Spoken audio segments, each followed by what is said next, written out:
بسم اللہ الرحمن الرحیم۔ تفہیم القرآن، سید ابو الاعلی مودودی۔ سمع و بصر نے تفہیم القرآن کی مکمل 6 جلدوں کی آڈیو سی ڈی بھی تیار کی ہے۔ سمع و بصر نے کچھ اہل خیر کے تعاون سے مولانا سید ابو الاعلی مودودی رحمۃ اللہ علیہ کی مشہور تفسیر تفہیم القرآن کی 6 جلدوں کو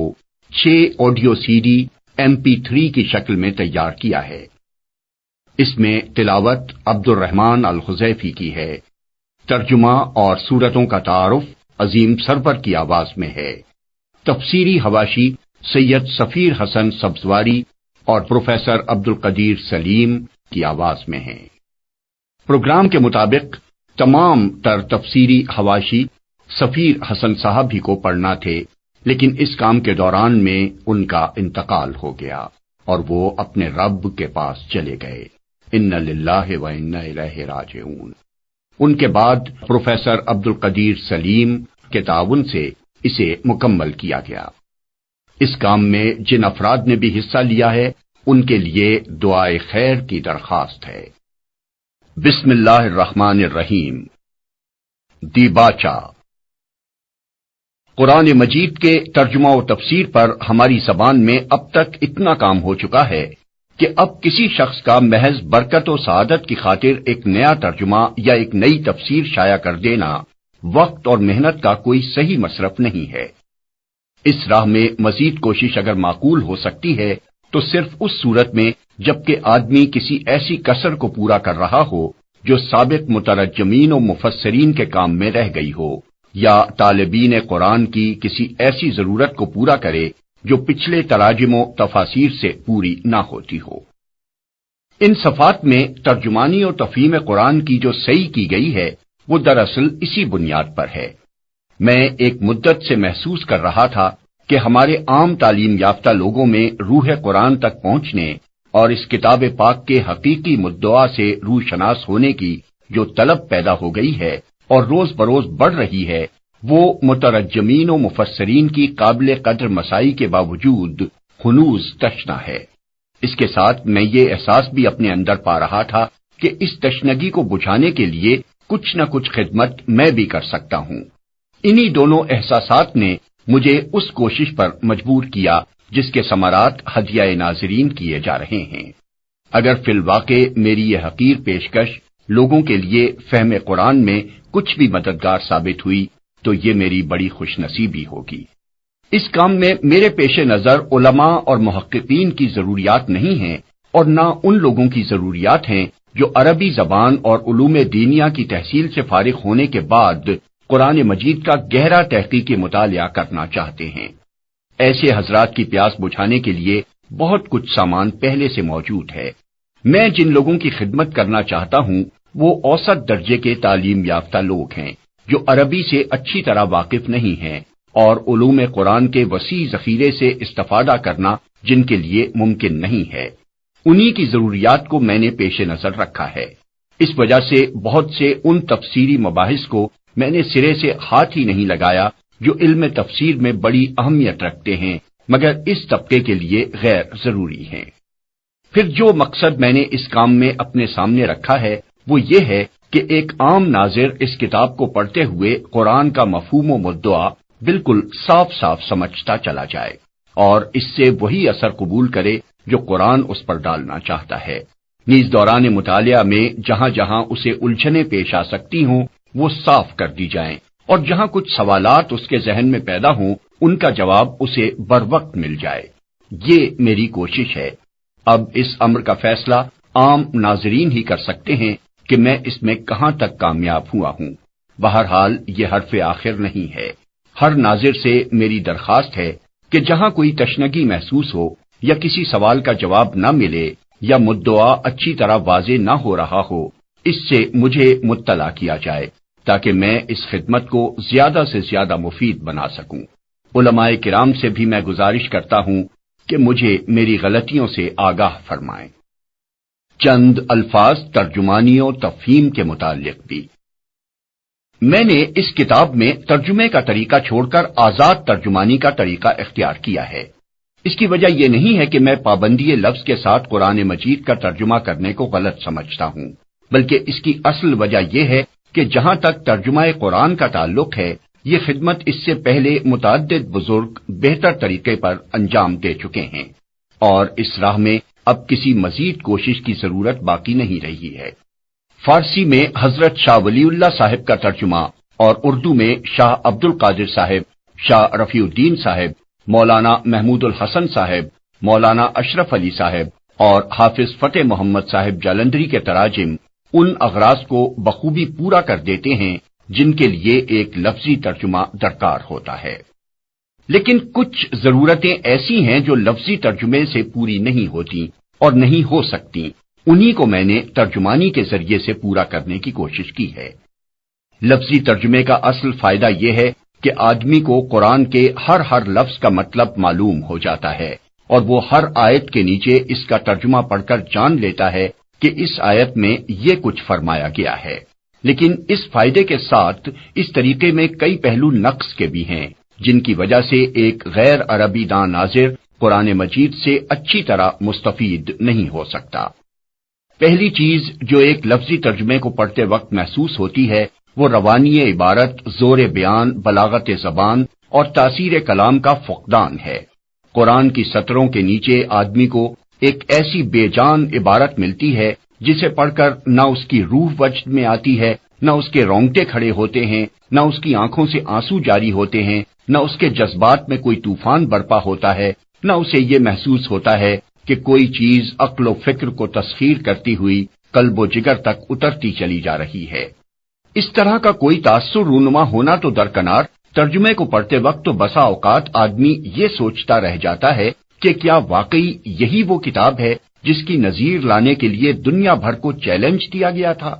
اس کی وجہ یہ ہے کہ لفظی ترجمے کی چھلنی صرف دوا کے خشک اجزاء ہی کو اپنے اندر سے گزرنے دیتی ہے، رہی ادب کی وہ تیز و تند اسپرٹ جو قرآن کی اصل عبارت میں بھری ہوئی ہے، اس کا کوئی حصہ ترجمے میں شامل نہیں ہونے پاتا، وہ اس چھلنی کے اوپر ہی سے اڑ جاتی ہے۔ حالانکہ قرآن کی تاثیر میں اس کی پاکیزہ تعلیم اور اس کے عالی قدر مضامین کا جتنا حصہ ہے، اس کے ادب کا حصہ بھی اس سے کچھ کم نہیں ہے۔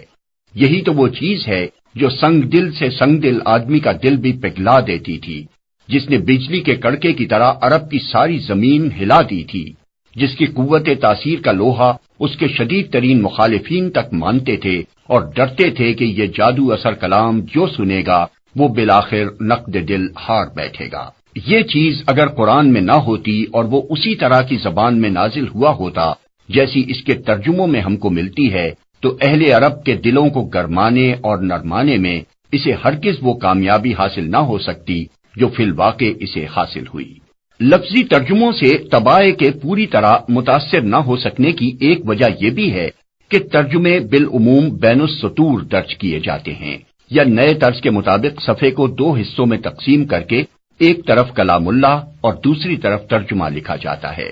یہ طریقہ اس غرض کے لیے تو عین مناسب ہے جس کی خاطر آدمی لفظی ترجمہ پڑھتا ہے، کیونکہ اس طرح ہر لفظ اور ہر آیت کے مقابلے میں اس کا ترجمہ ملتا جاتا ہے۔ لیکن اس کا نقصان یہ ہے کہ ایک آدمی جس طرح دوسری کتابوں کو پڑھتا اور ان سے اثر قبول کرتا ہے، اس طرح وہ ترجمہ قرآن کو نہ تو مسلسل پڑھ سکتا ہے اور نہ اس سے اثر قبول کر سکتا ہے،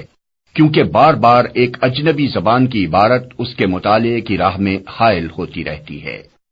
انگریزی ترجموں میں اس سے بھی زیادہ بے اثری پیدا کرنے کا ایک سبب یہ ہے کہ بائبل کے ترجمے کی پیروی میں قرآن کی ہر آیت کا ترجمہ الگ الگ نمبر وار درج کیا جاتا ہے۔ آپ کسی بہتر سے بہتر مضمون کو لے کر ذرا اس کے فقرے کو الگ کر دیجئے اور اوپر نیچے نمبر وار لکھ کر اسے پڑھیے، آپ کو خود محسوس ہو جائے گا کہ مربوط اور مسلسل عبارت سے جو اثر آپ کے ذہن پر پڑتا تھا، اس سے آدھا اثر بھی ان جدا جدا فقروں کے پڑھنے سے نہیں پڑتا۔ ایک اور وجہ اور بڑی اہم وجہ لفظی ترجمے کے غیر مؤثر ہونے کی یہ ہے کہ قرآن کا طرز بیان تحریری نہیں بلکہ تقریری ہے۔ اگر اس کو منتقل کرتے وقت تقریر کی زبان کو تحریر کی زبان میں تبدیل نہ کیا جائے اور جوں کا تو اس کا ترجمہ کر ڈالا جائے تو ساری عبارت غیر مربوط ہو کر رہ جاتی ہے۔ یہ تو سب کو معلوم ہے کہ قرآن مجید ابتداً لکھے ہوئے رسالوں کی شکل میں شائع نہیں کیا گیا تھا، بلکہ دعوت اسلامی کے سلسلے میں حسب موقع و ضرورت ایک تقریر نبی صلی اللہ علیہ وسلم پر نازل کی جاتی تھی اور آپ اسے ایک خطبے کی شکل میں لوگوں کو سناتے تھے۔ تقریر کی زبان اور تحریر کی زبان میں فطرتاً بہت بڑا فرق ہوتا ہے۔ مثلاً تحریر میں ایک شبہ کو بیان کر کے اسے رفع کیا جاتا ہے، مگر تقریر میں شبہ کرنے والے خود سامنے موجود ہوتے ہیں، اس لیے بسا اوقات یہ کہنے کی ضرورت ہی پیش نہیں آتی کہ لوگ ایسا کہتے ہیں، بلکہ مقرر آمد سخن ہی میں ایک فقرہ ایسا کہہ جاتا ہے جو ان کے شبہ کا جواب ہوتا ہے۔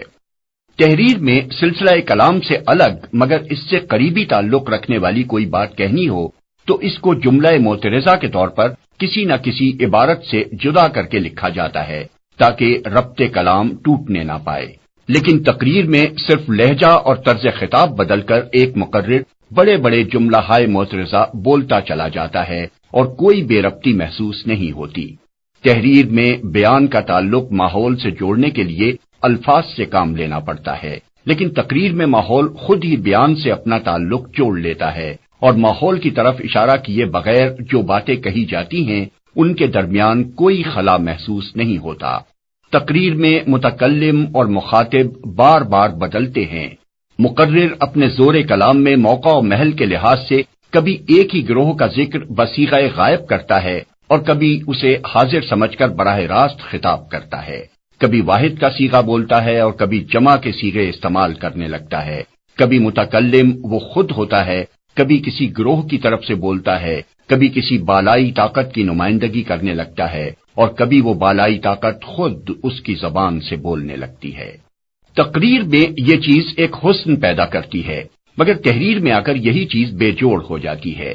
یہی وجوہ ہیں جب کسی تقریر کو تحریر کی شکل میں لایا جاتا ہے تو اس کو پڑھتے وقت آدمی لازماً ایک طرح کی بے ربطی محسوس کرتا ہے اور یہ احساس اتنا ہی بڑھتا جاتا ہے جتنا اصل تقریر کے حالات اور ماحول سے آدمی دور ہوتا جاتا ہے۔ خود قرآن عربی میں بھی ناواقف لوگ جس بے ربطی کی شکایت کرتے ہیں اس کی اصلیت یہی ہے۔ وہاں تو اس کو دور کرنے کے لیے اس کے سوا چارہ نہیں ہے کہ تفسیری حواشی کے ذریعے سے ربط کلام کو واضح کیا جائے، کیونکہ قرآن کی اصل عبارت میں کوئی کمی بیشی کرنا حرام ہے۔ لیکن کسی دوسری زبان میں قرآن کی ترجمانی کرتے ہوئے اگر تقریر کی زبان کو احتیاط کے ساتھ تحریر کی زبان میں تبدیل کر لیا جائے تو بڑی آسانی کے ساتھ یہ بے ربطی دور ہو سکتی ہے۔ علاوہ بری جیسا کہ ابھی میں اشارتاً عرض کر چکا ہوں، قرآن مجید کی ہر سورت دراصل ایک تقریر تھی جو دعوت اسلامی کے کسی مرحلے میں ایک خاص موقع پر نازل ہوتی تھی۔ اس کا ایک خاص پس منظر ہوتا تھا، کچھ مخصوص حالات اس کا تقاضا کرتے تھے اور کچھ ضرورتیں ہوتی تھیں جنہیں پورا کرنے کے لیے وہ اترتی تھی۔ اپنے اس پس منظر اور اپنی اس شان نزول کے ساتھ قرآن کی ان صورتوں کا تعلق اتنا گہرا ہے کہ اگر اس سے الگ کر کے مجرد الفاظ کا ترجمہ آدمی کے سامنے رکھ دیا جائے تو بہت سی باتوں کو وہ قطعاً نہیں سمجھے گا اور بعض باتوں کو الٹا سمجھ جائے گا اور قرآن کا پورا مدعا تو شاید کہیں اس کے گرفت میں آئے گا ہی نہیں۔ قرآن عربی کے معاملے میں اس مشکل کو دور کرنے کے لیے تفسیر سے مدد لینی پڑتی ہے، کیونکہ اصل قرآن میں کسی چیز کا اضافہ نہیں کیا جا سکتا۔ لیکن دوسری زبان میں ہم اتنی آزادی برت سکتے ہیں کہ قرآن کی ترجمانی کرتے وقت کلام کو کسی نہ کسی حد تک اس کے پس منظر اور اس کے حالات نزول کے ساتھ جوڑتے چلے جائیں تاکہ ناظر کے لیے وہ پوری طرح بامانی ہو سکے۔ پھر ایک بات یہ بھی ہے کہ قرآن اگرچہ عربی مبین میں نازل ہوا ہے لیکن اس کے ساتھ وہ اپنی ایک مخصوص اصطلاحی زبان بھی رکھتا ہے۔ اس نے بکثرت الفاظ کو ان کے اصل لغوی معنی سے ہٹا کر ایک خاص معنی میں استعمال کیا ہے، اور بہت سے الفاظ ایسے ہیں جن کو وہ مختلف مواقع پر مختلف مفہومات میں استعمال کرتا ہے۔ پابندی لفظ کے ساتھ جو ترجمے کیے جاتے ہیں ان میں اس اصطلاحی زبان کی رعایت ملحوظ رکھنا بہت مشکل ہے، اور اس کے ملحوظ نہ رہنے سے بسا اوقات ناظرین طرح طرح کی الجھنوں اور غلط فہمیوں میں مبتلا ہو جاتے ہیں۔ مثلا ایک لفظ کفر کو لیجئے جو قرآن کی اصطلاح میں اصل عربی لغت اور ہمارے فقہاء و متکلمین کی اصطلاح دونوں سے مختلف معنی رکھتا ہے، اور پھر قرآن میں بھی ہر جگہ ایک ہی معنی میں استعمال نہیں ہوا ہے۔ کہیں اس سے مراد مکمل غیر ایمانی حالت ہے، کہیں یہ مجرد انکار کے معنی میں آیا ہے، کہیں اس سے محض ناشکری اور احسان فراموشی مراد لی گئی ہے، کہیں مقتضیات ایمان میں سے کسی کو پورا نہ کرنے پر کفر کا اطلاق کیا گیا ہے، کہیں اعتقادی اقرار مگر عملی انکار یا نافرمانی کے لیے یہ لفظ بولا گیا ہے، کہیں ظاہری اطاعت مگر باطنی بے اعتقادی کو کفر سے تعبیر کیا گیا ہے۔ ان مختلف مواقع پر اگر ہم ہر جگہ کفر کا ترجمہ کفر ہی کرتے چلے جائیں یا اور کسی لفظ کا التزام کر لیں تو بلا شبہ ترجمہ اپنی جگہ صحیح ہوگا، لیکن ناظرین کہیں مطلب سے محروم رہ جائیں گے، کہیں کسی غلط فہمی کا شکار ہوں گے اور کہیں خلجان میں پڑ جائیں گے۔ لفظی ترجمے کے طریقے میں کسر اور خامی کے یہی وہ پہلو ہیں جن کی تلافی کرنے کے لیے میں نے ترجمانی کا ڈھنگ اختیار کیا ہے۔ میں نے اس میں قرآن کے الفاظ کو اردو کا جامہ پہنانے کے بجائے یہ کوشش کی ہے کہ قرآن کی ایک عبارت کو پڑھ کر جو مفہوم میری سمجھ میں آتا ہے اور جو اثر میرے دل پر پڑتا ہے اسے حتی الامکان صحت کے ساتھ اپنی زبان میں منتقل کر دوں۔ اسلوب بیان میں ترجمہ پن نہ ہو، عربی مبین کی ترجمانی اردو مبین میں ہو، تقریر کا ربط فطری طریقے سے تحریر کی زبان میں ظاہر ہو اور کلام الہی کا مطلب و مدعا صاف صاف واضح ہونے کے ساتھ اس کا شاہانہ وقار اور زور بیان بھی جہاں تک بس چلے ترجمانی میں منعکس ہو جائے۔ اس طرح کے آزاد ترجمے کے لیے یہ تو بہرحال ناگزیر تھا کہ لفظی پابندیوں سے نکل کر ادائے مطالب کی جسارت کی جائے، لیکن معاملہ کلام الہی کا تھا، اس لیے میں نے بہت ڈرتے ڈرتے ہی یہ آزادی برتی ہے۔ جس حد تک احتیاط میرے امکان میں تھی اس کو ملحوظ رکھتے ہوئے میں نے اس امر کا پورا اہتمام کیا ہے کہ قرآن کی اپنی عبارت جتنی آزادی بیان کی گنجائش دیتی ہے اس سے تجاوز نہ ہونے پائے۔ پھر چونکہ قرآن کو پوری طرح سمجھنے کے لیے ضروری ہے کہ اس کے ارشادات کا پس منظر بھی آدمی کے سامنے ہو، اور یہ چیز ترجمانی میں پوری طرح نمایاں نہیں کی جا سکتی تھی، اس لیے میں نے ہر سورے کے آغاز میں ایک دیباچہ لکھ دیا ہے جس میں اپنی حد تک پوری تحقیق کر کے یہ دکھانے کی کوشش کی ہے کہ وہ سورہ کس زمانے میں نازل ہوا، اس وقت کیا حالات تھے، اسلام کی تحریک کس مرحلے میں تھی، کیا اس کی ضروریات تھی اور کیا مسائل اس وقت درپیش تھے۔ نیز جہاں کہیں کسی خاص آیت یا مجموعہ آیات کی کوئی الگ شان نزول ہے وہاں میں نے اسے حاشیے میں بیان کر دیا ہے۔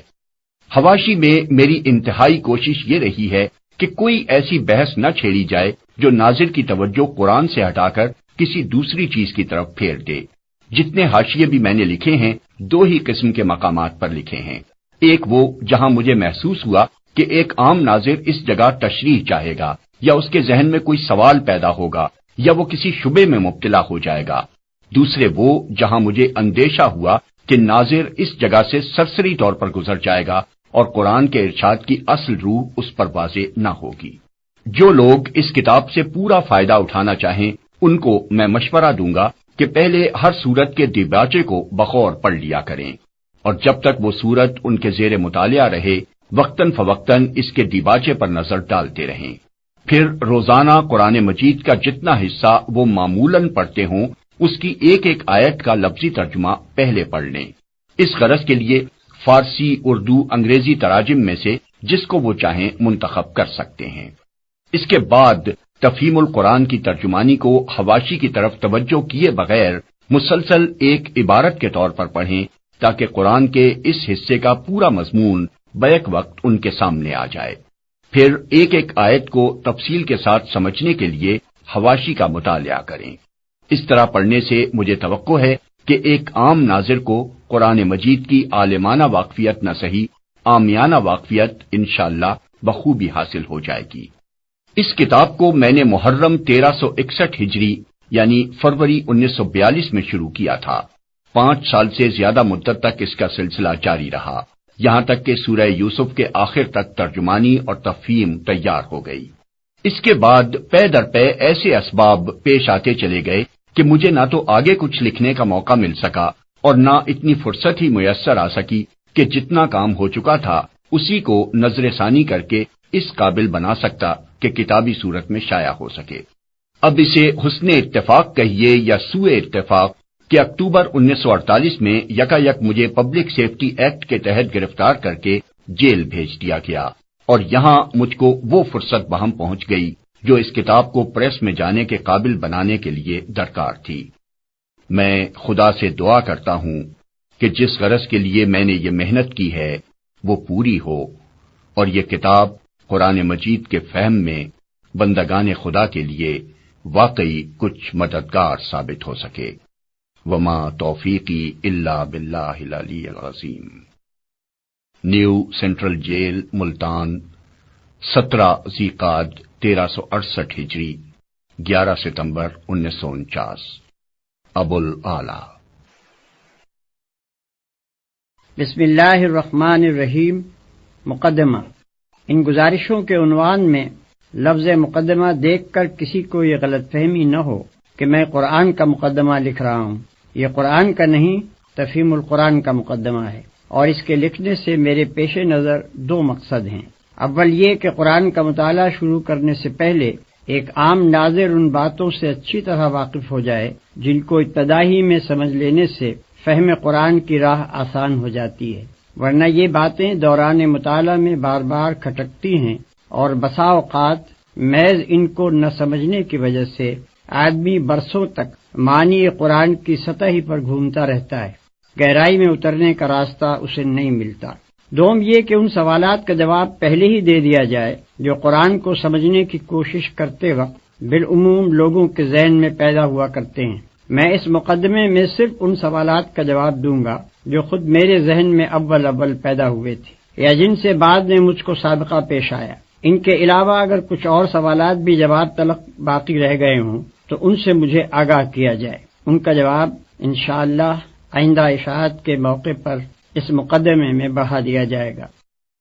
عام طور پر ہم جن کتابوں کے پڑھنے کے عادی ہیں ان میں ایک متعین موضوع پر معلومات، خیالات اور دلائل کو ایک خاص تصنیفی ترتیب کے ساتھ مسلسل بیان کیا جاتا ہے۔ اسی بنا پر جب ایک ایسا شخص جو قرآن سے ابھی تک اجنبی رہا ہے پہلی مرتبہ اس کتاب کے مطالعے کا ارادہ کرتا ہے تو وہ یہ توقع لیے ہوئے آگے بڑھتا ہے کہ کتاب ہونے کی حیثیت سے اس میں بھی عام کتابوں کی طرح پہلے موضوع کا تعین ہوگا، پھر اصل مضمون کو ابواب اور فصول میں تقسیم کر کے ترتیب بار ایک ایک مسئلے پر بحث کی جائے گی، اور اسی طرح زندگی کے ایک ایک شعبے کو بھی الگ الگ لے کر اس کے متعلق احکام و ہدایات سلسلہ وار درج ہوں گی۔ لیکن جب وہ کتاب کھول کر مطالعہ شروع کرتا ہے تو اسے یہاں اپنی توقع کے بالکل خلاف ایک دوسرے ہی انداز بیان سے سابقہ پیش آتا ہے جس سے وہ اب تک بالکل ناآشنا تھا۔ یہاں وہ دیکھتا ہے کہ اعتقادی مسائل، اخلاقی ہدایات، شرعی احکام، دعوت، نصیحت، عبرت، تنقید، ملامت، تخویف، بشارت، تسلی، دلائل، شواہد، تاریخی قصے، آثار کائنات کی طرف اشارے بار بار ایک دوسرے کے بعد آ رہے ہیں۔ ایک ہی مضمون مختلف طریقوں سے مختلف الفاظ میں دہرایا جا رہا ہے، ایک مضمون کے بعد دوسرا اور دوسرے کے بعد تیسرا اچانک شروع ہو جاتا ہے، بلکہ ایک مضمون کے بیچ میں دوسرا مضمون یکایک آ جاتا ہے۔ مخاطب اور متکلم بار بار بدلتے ہیں اور خطاب کا رخ رہ رہ کر مختلف سمتوں میں پھرتا ہے۔ بابوں اور فصلوں کی تقسیم کا کہیں نشان نہیں، تاریخ ہے تو تاریخ نگاری کے انداز میں نہیں، فلسفہ و مابعد الطبیعات ہیں تو منطق و فلسفہ کی زبان میں نہیں، انسان اور موجودات عالم کا ذکر ہے تو علوم طبیعی کے طریقے پر نہیں، تمدن و سیاست اور معیشت و معاشرت کی گفتگو ہے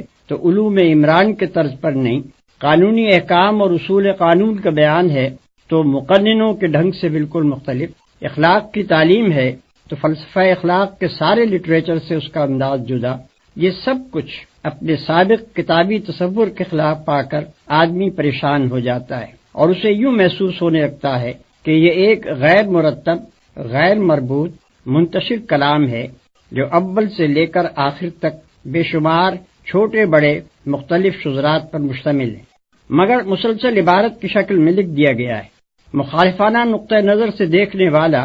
اسی پر طرح طرح کے اعتراضات کی بنا رکھ دیتا ہے، اور موافقانہ نقطہ نظر رکھنے والا کبھی معنی کی طرف سے آنکھیں بند کر کے شکوک سے بچنے کی کوشش کرتا ہے،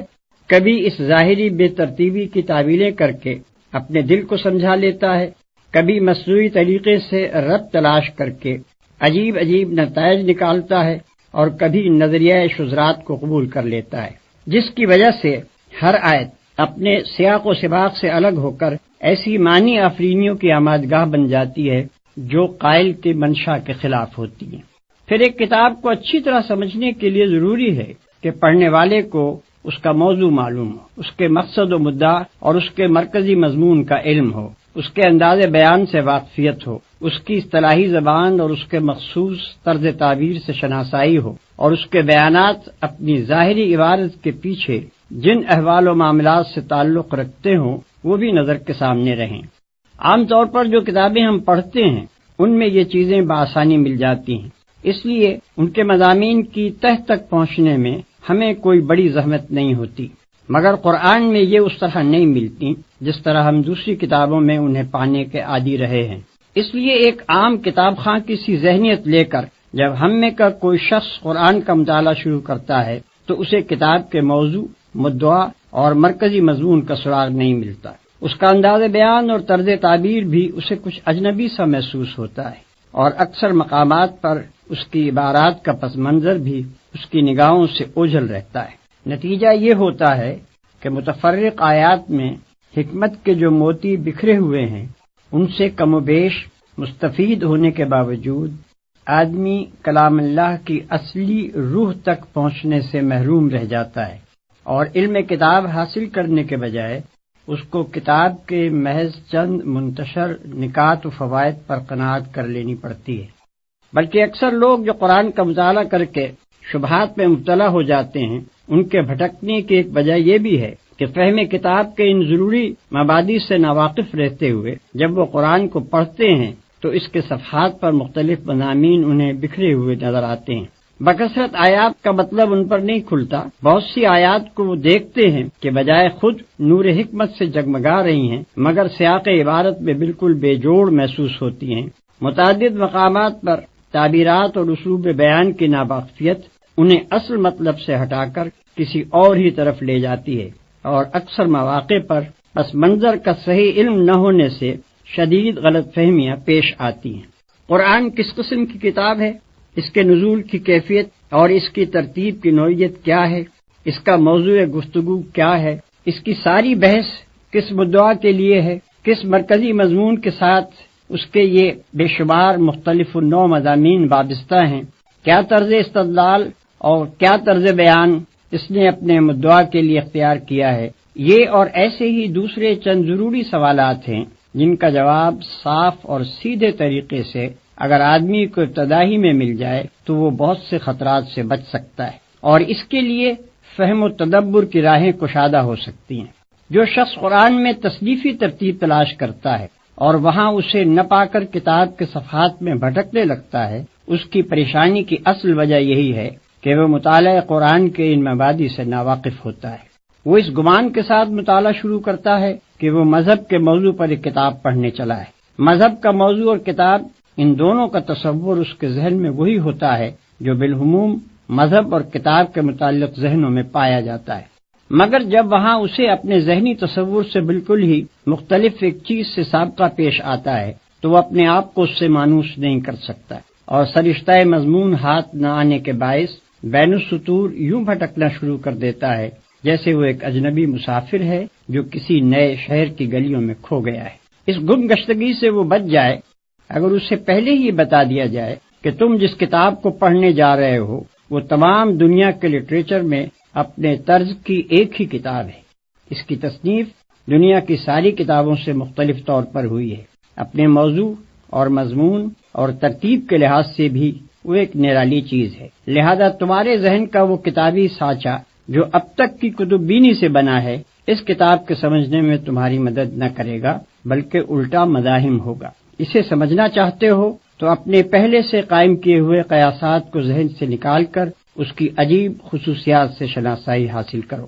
اس سلسلے میں سب سے پہلے ناظر کو قرآن کی اصل سے واقف ہو جانا چاہیے، وہ خواہ اس پر ایمان لائے یا نہ لائے، مگر اس کتاب کو سمجھنے کے لیے اسے نقطۂ آغاز کے طور پر اس کی وہی اصل قبول کرنی ہوگی جو خود اس نے اور اس کے پیش کرنے والے نے یعنی محمد صلی اللہ علیہ وسلم نے بیان کی ہے، اور وہ یہ ہے: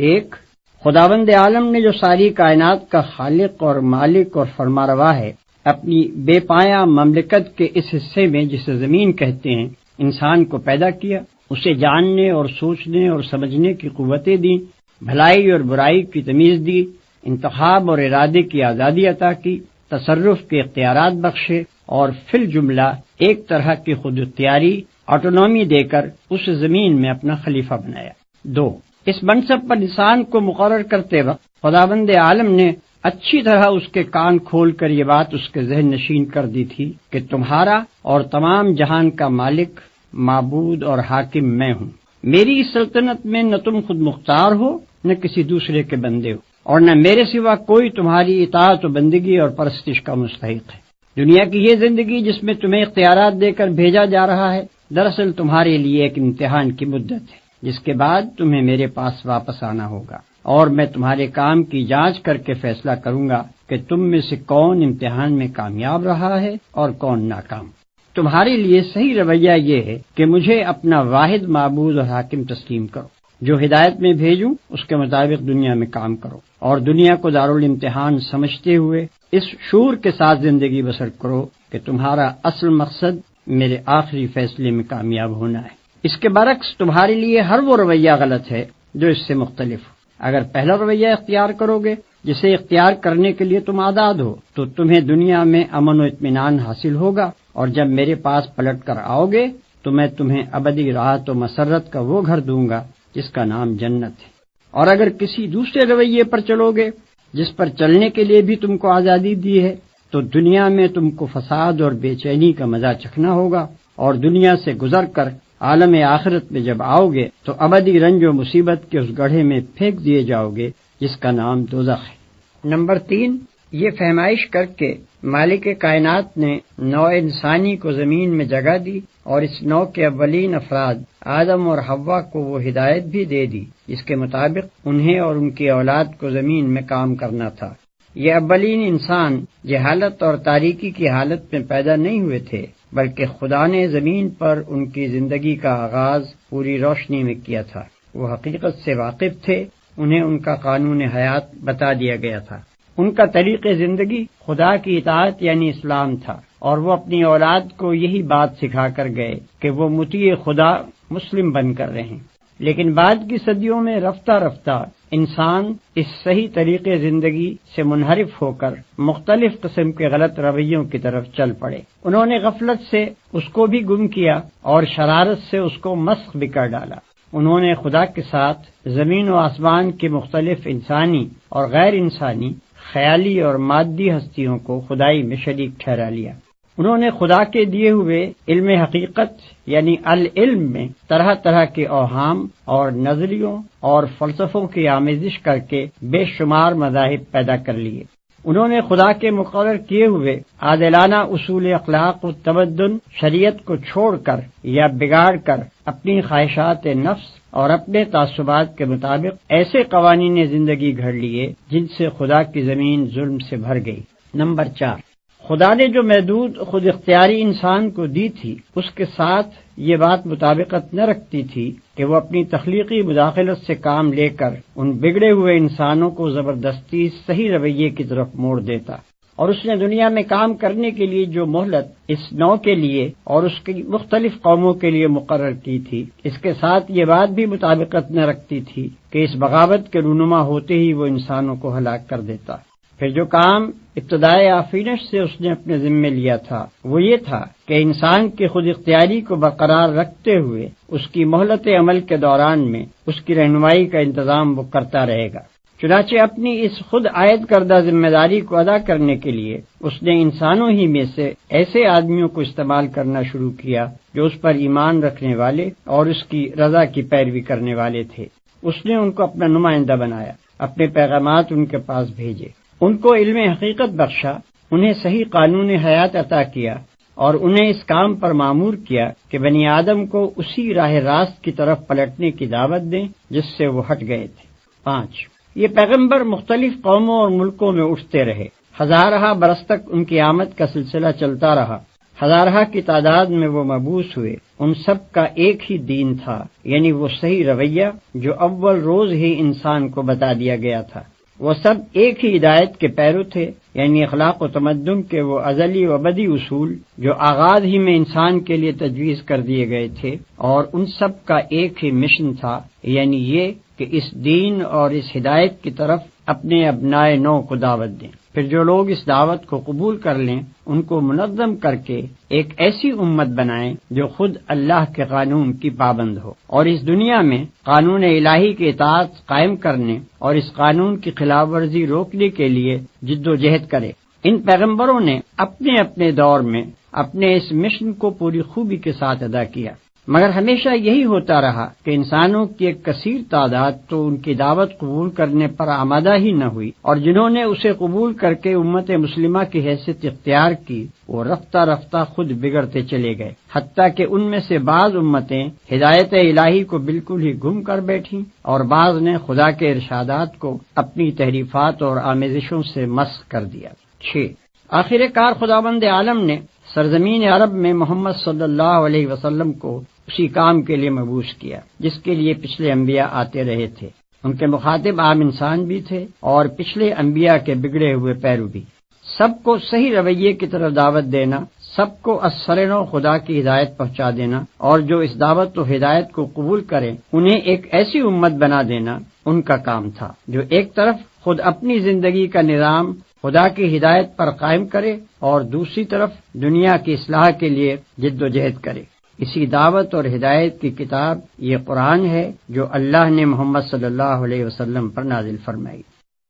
قرآن کی یہ اصل معلوم ہو جانے کے بعد ناظرین کے لیے یہ سمجھنا آسان ہو جاتا ہے کہ اس کتاب کا موضوع کیا ہے، اس کا مرکزی مضمون کیا ہے اور اس کا مدعا کیا ہے۔ اس کا موضوع انسان ہے، اس اعتبار سے کہ بلحاظ حقیقت نفس الامری اس کی فلاح اور اس کا خسران کس چیز میں ہے۔ اس کا مرکزی مضمون یہ ہے کہ ظاہر بینی یا قیاس آرائی یا خواہش کی غلامی کے سبب سے انسان نے خدا اور نظام کائنات اور اپنی ہستی اور اپنی دنیاوی زندگی کے متعلق جو نظریات قائم کیے ہیں اور ان نظریات کی بنا پر جو رویے اختیار کر لیے ہیں وہ سب حقیقت نفس الامری کے لحاظ سے غلط اور نتیجے کے اعتبار سے خود انسان ہی کے لیے تباہ کن ہیں۔ حقیقت وہ ہے جو انسان کو خلیفہ بناتے وقت خدا نے خود بتا دی تھی، اور اس حقیقت کے لحاظ سے انسان کے لیے وہی رویہ درست اور خوش انجام ہے جسے پچھلے صفحات میں ہم صحیح رویے کے نام سے بیان کر چکے ہیں۔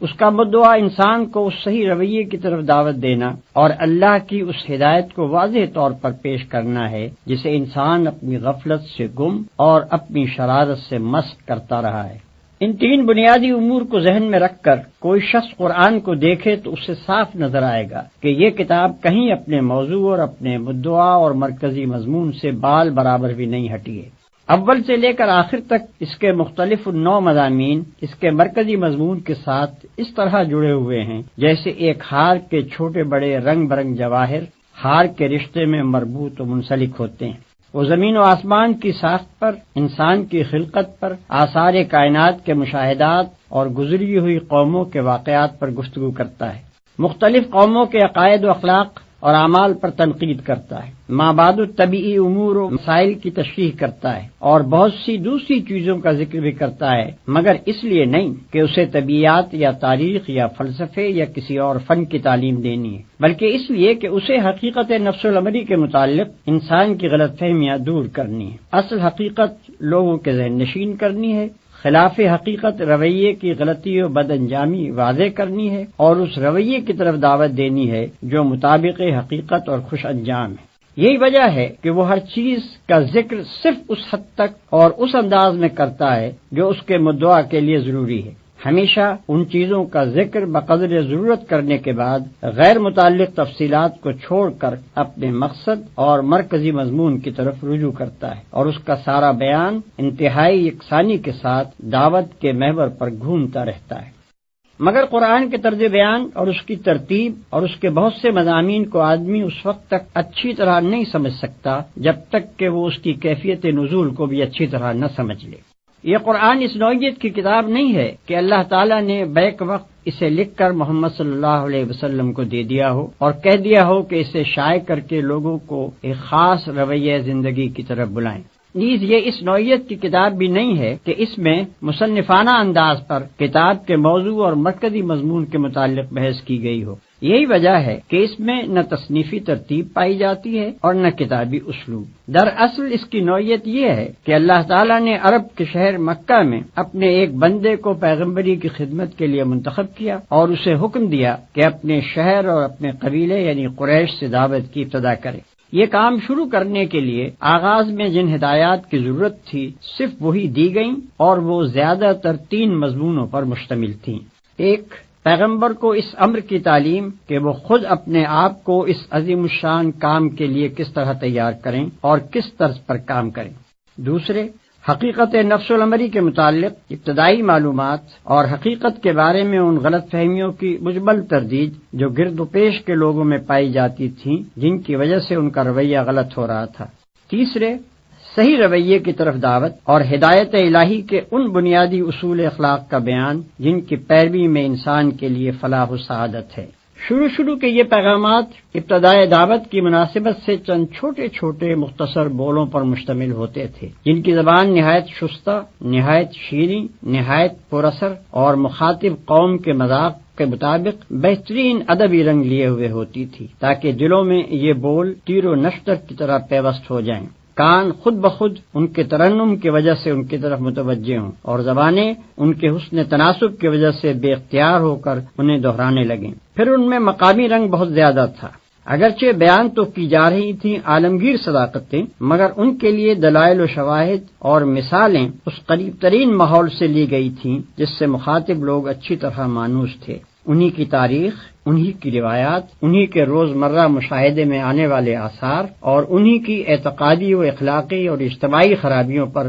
ساری گفتگو تھی تاکہ وہ اس سے اثر لے سکیں۔ دعوت کا یہ ابتدائی مرحلہ تقریباً 4-5 سال تک جاری رہا اور اس مرحلے میں نبی صلی اللہ علیہ وسلم کی تبلیغ کا رد عمل 3 صورتوں میں ظاہر ہوا۔ 1، چند صالح آدمی اس دعوت کو قبول کر کے امت مسلمہ بننے کے لیے تیار ہو گئے۔ 2، ایک کثیر تعداد جہالت یا خود غرضی یا آبائی طریقے کی محبت کے سبب سے مخالفت پر آمادہ ہو گئی۔ 3، مکے اور قریش کی حدود سے نکل کر اس نئی دعوت کی آواز نسبتاً زیادہ وسیع حلقے میں پہنچنے لگی۔ یہاں سے اس دعوت کا دوسرا مرحلہ شروع ہوتا ہے اور اس مرحلے میں اسلام کی اس تحریک اور پرانی جاہلیت کے درمیان ایک سخت جاگسر کشمکش برپا ہوئی جس کا سلسلہ 8-9 سال تک چلتا رہا، نہ صرف مکے میں، نہ صرف قبیلہ قریش میں، بلکہ عرب کے بیشتر حصوں میں بھی جو لوگ پرانی جاہلیت کو برقرار رکھنا چاہتے تھے وہ اس تحریک کو بزور مٹا دینے پر تل گئے۔ انہوں نے اسے دبانے کے لیے سارے حربے استعمال کر ڈالے، جھوٹا پروپیگنڈا کیا، الزامات اور شبہات اور اعتراضات کی بوچھاڑ کی، عوام الناس کے دلوں میں طرح طرح کی وسوسہ اندازیاں کی، ناواقف لوگوں کو نبی صلی اللہ علیہ وسلم کی بات سننے سے روکنے کی کوششیں کی، اسلام قبول کرنے والوں پر نہایت وحشیانہ ظلم و ستم ڈھائے، ان کا معاشی اور معاشرتی مقاطع کیا اور ان کو اتنا تنگ کیا کہ ان میں سے بہت سے لوگ 2 دفعہ اپنے گھر چھوڑ کر حبش کی طرف ہجرت کرنے پر مجبور ہوئے اور بالآخر تیسری مرتبہ ان سب کو مدینے کی طرف ہجرت کرنی پڑی۔ لیکن اس شدید اور روز افزوں مزاحمت کے باوجود یہ تحریک پھیلتی چلی گئی۔ مکے میں کوئی خاندان اور کوئی گھر ایسا نہ رہا جس کے کسی نہ کسی فرد نے اسلام قبول نہ کر لیا ہو۔ بیشتر مخالفین اسلام کی دشمنی میں شدت اور تلخی کی وجہ یہی تھی کہ ان کے اپنے بھائی، بھتیجے، بیٹے، بیٹیاں، بہنیں اور بہنوئی دعوت اسلام کے نہ صرف پیرو بلکہ جانثار حامی ہو گئے تھے اور ان کے اپنے دل و جگر کے ٹکڑے ہی ان سے برسر پیکار ہونے کو تیار تھے۔ پھر لطف یہ ہے کہ جو لوگ پرانی جاہلیت سے ٹوٹ ٹوٹ کر اس نوخیز تحریک کی طرف آ رہے تھے وہ پہلے بھی اپنی سوسائٹی کے بہترین لوگ سمجھے جاتے تھے اور اس تحریک میں شامل ہونے کے بعد وہ اتنے نیک، اتنے راست باز اور اتنے پاکیزہ اخلاق کے انسان بن جاتے تھے کہ دنیا اس دعوت کی برتری محسوس کیے بغیر رہ نہیں سکتی تھی جو ایسے لوگوں کو اپنی طرف کھینچ رہی تھی اور انہیں یہ کچھ بنا رہی تھی۔ اس طویل اور شدید کشمکش کے دوران میں اللہ تعالی حسب موقع اور حسب ضرورت اپنے نبی پر ایسے پرجوش خطبے نازل کرتا رہا جن میں دریا کی سی روانی، سیلاب کی سی قوت اور تیز و تند آگ کی سی تاثیر تھی۔ ان خطبوں میں ایک طرف اہل ایمان کو ان کے ابتدائی فرائض بتائے گئے، ان کے اندر جماعتی شعور پیدا کیا گیا، انہیں تقوی اور فضیلت اخلاق اور پاکیزگی سیرت کی تعلیم دی گئی، ان کو دین حق کی تبلیغ کے طریقے بتائے گئے، کامیابی کے وعدوں اور جنت کی بشارتوں سے ان کی ہمت بندھائی گئی، انہیں صبر و ثبات اور بلند حوصلگی کے ساتھ اللہ کی راہ میں جد و جہد کرنے پر ابھارا گیا، اور فداکاری کا ایسا زبردست جوش اور ولولہ ان میں پیدا کیا گیا کہ وہ ہر مصیبت جھیل جانے اور مخالفت کے بڑے سے بڑے طوفانوں کا مقابلہ کرنے کے لیے تیار ہو گئے۔ دوسری طرف مخالفین اور راہ راست سے منہ موڑنے والوں اور غفلت کی نیند سونے والوں کو ان قوموں کے انجام سے ڈرایا گیا جن کی تاریخ سے وہ خود واقف تھے، ان تباہ شدہ بستیوں کے آثار سے عبرت دلائی گئی جن کے کھنڈروں پر سے شب و روز اپنے سفروں میں ان کا گزر ہوتا تھا۔ توحید اور آخرت کی دلیلیں ان کھلی کھلی نشانیوں سے دی گئیں جو رات دن زمین اور آسمان میں ان کی آنکھوں کے سامنے نمایاں تھیں اور جن کو وہ خود اپنی زندگی میں بھی ہر وقت دیکھتے اور محسوس کرتے تھے۔ شرک اور دعوی خود مختاری اور انکار آخرت اور تقلید آبائی کی غلطیاں ایسے بین دلائل سے وعدے کی گئیں جو دل کو لگنے اور دماغ میں اتر جانے والے تھے۔ پھر ان کے ایک ایک شبے کو رفع کیا گیا، ایک ایک اعتراض کا معقول جواب دیا گیا، ایک ایک الجھن جس میں وہ خود پڑے ہوئے تھے یا دوسروں کو الجھانے کی کوشش کرتے تھے صاف کی گئی، اور ہر طرف سے گھیر کر جاہلیت کو ایسا تنگ پکڑا گیا کہ عقل و خرد کی دنیا میں اس کے لیے ٹھہرنے کی کوئی جگہ باقی نہ رہی۔ اس کے ساتھ پھر ان کو خدا کے غضب اور قیامت کی ہولناکیوں اور جہنم کے عذاب کا خوف دلایا گیا۔ ان کے برے اخلاق اور غلط طرز زندگی اور جاہلانہ رسوم اور حق دشمنی اور مومن آزاری پر انہیں ملامت کی گئی، اور اخلاق و تمدن کے وہ بڑے بڑے بنیادی اصول ان کے سامنے پیش کیے گئے جن پر ہمیشہ سے خدا کی پسندیدہ صالح تہذیبوں کی تعمیر ہوتی چلی آ رہی ہے۔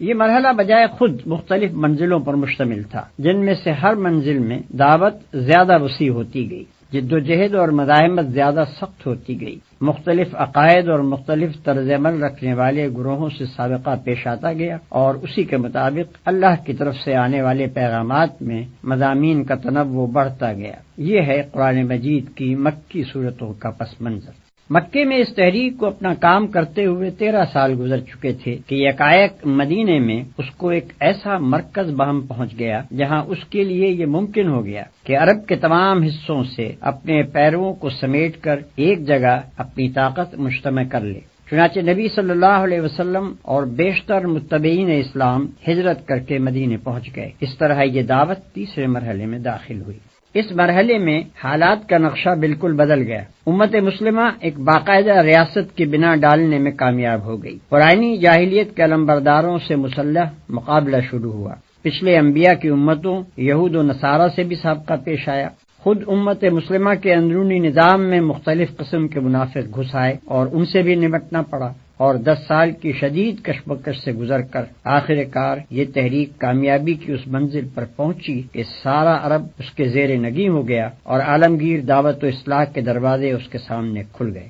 اس مرحلے کی بھی مختلف منزلیں تھیں اور ہر منزل میں اس تحریک کی مخصوص ضرورتیں تھیں۔ ان ضرورتوں کے مطابق اللہ تعالیٰ کی طرف سے ایسی تقریریں نبی صلی اللہ علیہ وسلم پر نازل ہوتی رہیں جن کا انداز کبھی آتشی خطابت کا، کبھی شاہانہ فرامین و احکام کا، کبھی معلمانہ درس و تعلیم کا، اور کبھی مصلحانہ افہام و تفہیم کا ہوتا تھا۔ ان میں بتایا گیا کہ جماعت اور ریاست اور مدنیت صالحہ کی تعمیر کس طرح کی جائے، زندگی کے مختلف شعبوں کو کن اصول و ضوابط پر قائم کیا جائے، منافقین سے کیا سلوک ہو، ذمی کافروں سے کیا برتاؤ ہو، اہل کتاب سے تعلقات کی کیا نوعیت رہے، برسر جنگ دشمنوں اور معاہد قوموں کے ساتھ کیا طرز عمل اختیار کیا جائے، اور منظم اہل ایمان کا یہ گروہ دنیا میں خداوند عالم کی خلافت کے فرائض انجام دینے کے لیے اپنے آپ کو کس طرح تیار کرے۔ ان تقریروں میں ایک طرف مسلمانوں کی تعلیم و تربیت کی جاتی تھی، ان کی کمزوریوں پر تنبیہ کی جاتی تھی، ان کو راہ خدا میں جان و مال سے جہاد کرنے کرنے پر ابھارا جاتا تھا، ان کو شکست اور فتح،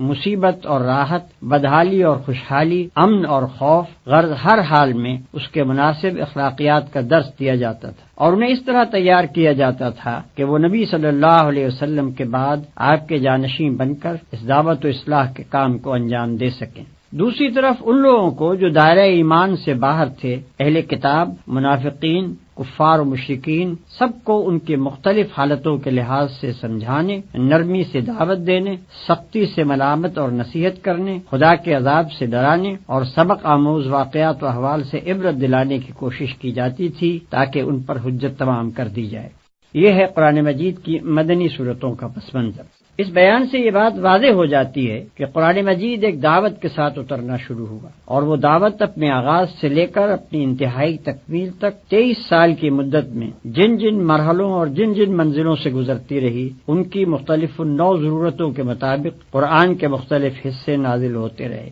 ظاہر ہے کہ ایسی کتاب میں وہ تصنیفی ترتیب نہیں ہو سکتی جو ڈاکٹریٹ کی ڈگری لینے کے لیے کسی مقالے میں اختیار کی جاتی ہے۔ پھر اس دعوت کے ارتقاء کے ساتھ ساتھ قرآن کے جو چھوٹے اور بڑے حصے نازل ہوئے، وہ بھی رسالوں کی شکل میں شائع نہیں کیے جاتے تھے، بلکہ تقریروں کی شکل میں بیان کیے جاتے اور اسی شکل میں پھیلائے جاتے تھے۔ اس لیے ان کا اسلوب بھی تحریری نہ تھا، بلکہ خطابت کا اسلوب تھا۔ پھر یہ خطابت بھی ایک پروفیسر کے لیکچروں کی سی نہیں، بلکہ ایک دائی کے خطبوں کی سی تھی، جسے دل و دماغ، عقل اور جذبات ہر ایک سے اپیل کرنا ہوتا ہے، جس کو ہر قسم کی ذہنیتوں سے سابقہ پیش آتا ہے، جسے اپنی دعوت و تبلیغ اور عملی تحریک کے سلسلے میں بے شمار مختلف حالتوں میں کام کرنا پڑتا ہے۔ ہر ممکن پہلو سے اپنی بات دلوں میں بٹھانا، خیالات کی دنیا بدلنا، جذبات کا سیلاب اٹھانا، مخالفتوں کا زور توڑنا، ساتھیوں کی اصلاح و تربیت کرنا اور ان میں جوش اور عزم ابھارنا، دشمنوں کو دوست اور منکروں کو معترف بنانا، مخالفین کی حجت منقطع کرنا اور ان کی اخلاقی طاقت کا استحصال کر دینا، غرض اسے وہ سب کچھ کرنا ہوتا ہے جو ایک دعوت کے علمبردار اور ایک تحریک کے رہنما کے لیے ضروری ہے۔ اس لیے اللہ نے اس کام کے سلسلے میں اپنے پیغمبر پر جو تقریریں نازل فرمائیں، ان کا طرز خطابت وہی تھا جو ایک دعوت کے مناسب حال ہوتا ہے۔ ان میں کالج کے لیکچروں کا سا انداز تلاش کرنا صحیح نہیں ہے۔ یہی سے یہ بات بھی اچھی طرح سمجھ میں آ سکتی ہے کہ قرآن میں مضامین کی اس قدر تکرار کیوں ہے۔ ایک دعوت اور عملی تحریک کا فطری اقتضا یہ ہے کہ وہ جس وقت جس مرحلے میں ہو اس میں وہی باتیں کہی جائیں جو اس مرحلے سے مناسبت رکھتی ہوں، اور جب تک دعوت ایک مرحلے میں رہے بعد کے مراحل کی بات نہ چھیڑی جائے، بلکہ اسی مرحلے کی باتوں کا اعادہ کیا جاتا رہے، خواہ اس میں چند مہینے لگے یا کئی سال صرف ہو جائیں۔ پھر اگر ایک ہی قسم کی باتوں کا اعادہ ایک ہی عبارت اور ایک ہی ڈنگ پر کیا جاتا رہے تو کان انہیں سنتے سنتے تھک جاتے ہیں اور طبیعتیں اکتانے لگتی ہیں۔ اس لیے یہ بھی ضروری ہے کہ ہر مرحلے میں جو باتیں بار بار کہنی ہوں انہیں ہر بار نئے الفاظ، نئے اسلوب اور نئی آن بان سے کہا جائے تاکہ نہایت خوشگوار طریقے سے وہ دلوں میں بیٹھ جائیں اور دعوت کی ایک ایک منزل اچھی طرح مستحکم ہوتی چلی جائے۔ اس کے ساتھ یہ بھی ضروری ہے کہ دعوت کی بنیاد جن عقائد اور اصولوں پر ہو انہیں پہلے قدم سے آخری منزل تک کسی وقت اور کسی حال میں نظروں سے اوجھل نہ ہونے دیا جائے، بلکہ ان کا اعادہ بہرحال دعوت کے ہر مرحلے میں ہوتا رہے۔ یہی وجہ ہے کہ دعوت اسلامی کے ایک مرحلے میں قرآن کی جتنی صورتیں نازل ہوئی ہیں ان سب میں بالعموم ایک ہی قسم کے مضامین، الفاظ اور انداز بیان بدل کر آئے ہیں، مگر توحید اور صفات الہی، آخرت اور اس کی باز پرس اور جزا و سزا، رسالت اور ایمان بالکتاب، تقوی اور صبر و توکل اور اسی قسم کے دوسرے بنیادی مضامین کی تکرار پورے قرآن میں نظر آتی ہے، کیونکہ اس تحریک کے کسی مرحلے میں بھی ان سے غفلت گوارا نہیں کی جا سکتی تھی۔ یہ بنیادی تصورات اگر ذرا بھی کمزور ہو جاتے تو اسلام کی یہ تحریک اپنی صحیح روح کے ساتھ نہ چل سکتی۔ اگر غور کیا جائے تو اسی بیان سے یہ سوال بھی حل ہو جاتا ہے کہ نبی صلی اللہ علیہ وسلم نے قرآن کو اسی ترتیب کے ساتھ کیوں نہ مرتب کر دیا جس کے ساتھ وہ نازل ہوا تھا۔ اوپر آپ کو معلوم ہو چکا ہے کہ 23 سال تک قرآن کا نزول اس ترتیب سے ہوتا رہا جس ترتیب سے دعوت کا آغاز اور اس کا ارتقاء ہوا۔ اب یہ ظاہر ہے کہ دعوت کی تکمیل کے بعد ان نازل شدہ اجزاء کے لیے وہ ترتیب کسی طرح درست نہ ہو سکتی تھی جو صرف ارتقاء دعوت ہی کے ساتھ مناسبت رکھتی تھی۔ اب تو ان کے لیے ایک دوسری ہی ترتیب درکار تھی جو تکمیل دعوت کے بعد کی صورتحال کے لیے زیادہ مناسب ہو، کیونکہ ابتدا میں اس کے مخاطب اول وہ لوگ تھے جو اسلام سے ناآشنائے محض تھے، اس لیے اس وقت بالکل نقطۂ آغاز سے تعلیم و تلقین شروع کی گئی، مگر تکمیل دعوت کے بعد اس کے مخاطب اول وہ لوگ ہو گئے جو اس پر ایمان لا کر ایک امت بن چکے تھے اور اس کام کو جاری رکھنے کے ذمہ دار قرار پائے تھے جسے پیغمبر نے نظریے اور عمل دونوں حیثیتوں سے مکمل کر کے ان کے حوالے کیا تھا۔ اب لامحالہ مقدم چیز یہ ہو گئی کہ پہلے یہ لوگ خود اپنے فرائض سے، اپنے قوانین حیات سے اور ان فتنوں سے جو پچھلے پیغمبروں کی امتوں میں رونما ہوتے رہے ہیں اچھی طرح واقف ہو لیں، پھر اسلام سے بیگانہ دنیا کے سامنے خدا کی ہدایت پیش کرنے کے لیے آگے بڑھیں۔ علاوہ بری قرآن مجید جس طرز کی کتاب ہے اسے اگر آدمی اچھی طرح سمجھ لے تو اس پر خود ہی یہ حقیقت منکشف ہو جائے گی کہ ایک ایک طرح کے مضامین کو ایک ایک جگہ جمع کرنا اس کتاب کے مزاج ہی سے مطابقت نہیں رکھتا۔ اس کے مزاج کا تو تقاضا یہی ہے کہ اس کے پڑھنے والے کے سامنے مدنی مرحلے کی باتیں مکی دور والی تعلیم کے درمیان اور مکی مرحلے کی باتیں مدنی دور والی تقریروں کے درمیان اور ابتدا کی گفتگویں آخر کی تلقینات کے بیچ میں اور آخری دور کی ہدایات آغاز کار کی تعلیمات کے پہلو میں بار بار آتی چلی جائیں، تاکہ اسلام کا پورا منظر اور جامع نقشہ اس کی نگاہ میں رہے اور کسی وقت بھی وہ یک رخا نہ ہونے پائے۔ پھر اگر قرآن کو اس کی نزولی ترتیب پر مرتب کیا بھی جاتا تو وہ ترتیب بعد کے لوگوں کے لیے صرف اسی صورت میں بامانی ہو سکتی تھی جبکہ قرآن کے ساتھ اس کی پوری تاریخ نزول اور اس کے ایک ایک جز کی کیفیت نزول و شان نزول لکھ کر لگا دی جاتی اور وہ لازمی طور پر قرآن کا ایک ضمیمہ بن کر رہتی۔ یہ بات اس مقصد کے خلاف تھی جس کے لیے اللہ تعالیٰ نے اپنے کلام کا یہ مجموعہ مرتب اور محفوظ کرایا تھا۔ وہاں تو پیش نظر چیز ہی یہ تھی کہ خالص کلام الہی بغیر کسی دوسرے کلام کی آمیزش یا شمول کے اپنی مختصر صورت میں مرتب ہو، جسے بچے، جوان، بوڑھے، عورت، مرد، شہری، دیہاتی، عامی، عالم سب پڑھیں، ہر زمانے میں اور ہر جگہ ہر حالت میں پڑھیں، اور ہر مرتبہ عقل و دانش کا انسان کم از کم یہ بات ضرور جان لے کہ اس کا خدا اس سے کیا چاہتا ہے اور کیا نہیں چاہتا۔ ظاہر ہے کہ یہ مقصد فوت ہو جاتا اگر اس مجموعہ کلام الہی کے ساتھ ایک لمبی چوڑی تاریخ بھی لگی ہوئی ہوتی اور اس کی تلاوت بھی لازم کر دی جاتی۔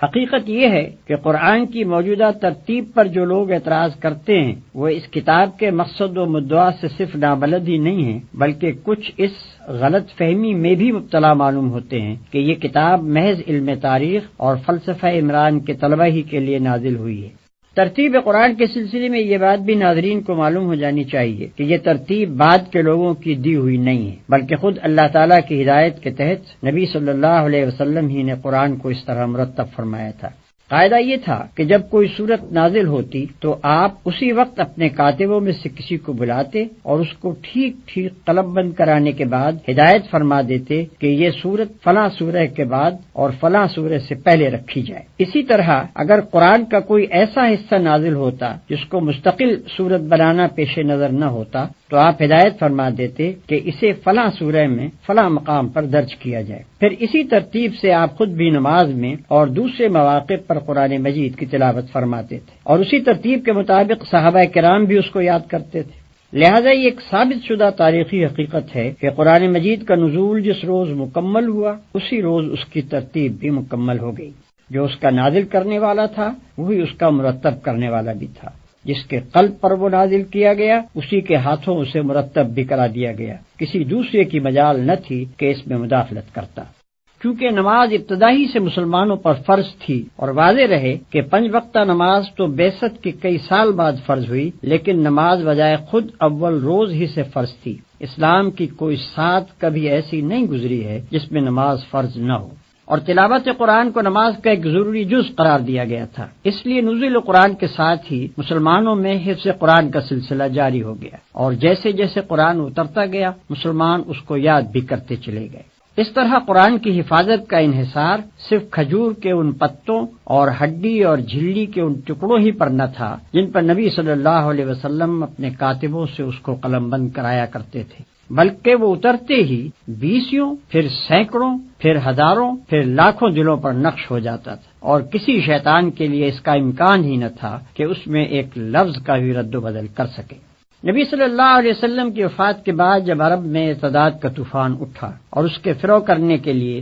صحابہ کرام کو سخت خونریز لڑائیاں لڑنی پڑیں، تو ان مارکوں میں ایسے صحابہ کی کثیر تعداد شہید ہو گئی جن کو پورا قرآن حفظ تھا۔ اس سے حضرت عمر رضی اللہ تعالی عنہ کو خیال پیدا ہوا کہ قرآن کی حفاظت کے معاملے میں صرف ایک ہی ذریعے پر اعتماد کر لینا مناسب نہیں ہے، بلکہ الواح قلب کے ساتھ ساتھ صفحات قرطاس پر بھی اس کو محفوظ کرنے کا انتظام کر لینا چاہیے۔ چنانچہ اس کام کی ضرورت انہوں نے حضرت ابوبکر صدیق رضی اللہ عنہ پر واضح کی، اور انہوں نے کچھ تامل کے بعد اس سے اتفاق کر کے حضرت زید بن ثابت انصاری رضی اللہ تعالی عنہ کو، جو نبی صلی اللہ علیہ وسلم کے کاتب یعنی سیکریٹری رہ چکے تھے، اس خدمت پر مامور فرمایا۔ قاعدہ یہ مقرر کیا گیا کہ ایک طرف تو وہ تمام لکھے ہوئے اجزاء فراہم کر لیے جائیں جو نبی صلی اللہ علیہ وسلم نے چھوڑے ہیں، دوسری طرف صحابہ کرام میں سے بھی